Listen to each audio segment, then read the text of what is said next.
आज आपण पापडाची भाजी बनवणार आहोत। तव्यामध्ये थोडंसं तेल घ्यायचं आहे आणि पापड फ्राय करून घ्यायचं आहे।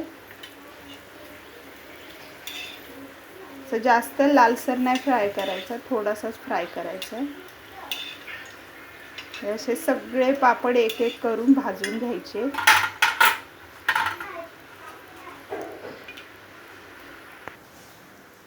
हे पापड आपले सगळे फ्राय करून झालेले आहेत आणि ह्याचा आपण बारीक असा भुगा करायचा आहे।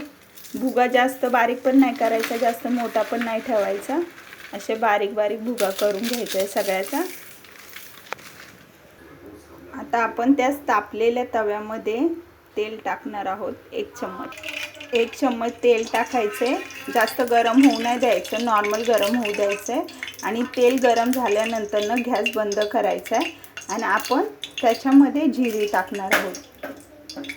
जिरी खूप टाकायची आहे, खूप म्हणजे एक चम्मच पूर्ण भरून टाकायचं आहे। 10-12 पापडासाठी एक चम्मच जिरी टाकायची। जिरी चांगली फ्राय होऊ द्यायची आहे।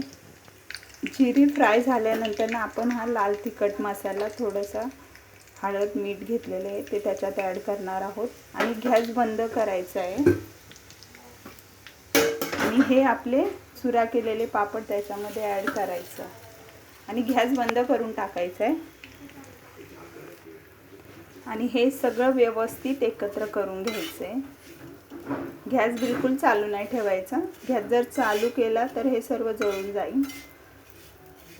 अशा प्रकारे सगळं मिक्स करून घ्यायचं। आता हे सगळं व्यवस्थित मिक्स झालेलं आहे। थोडा वेळ असंच तव्यावरती ठेवायचं, आपोआप कुरुम होऊन जातं ते। ही आपली भाजी रेडी झाली आहे, तुम्ही पण बनवून पहा। Bye, see you.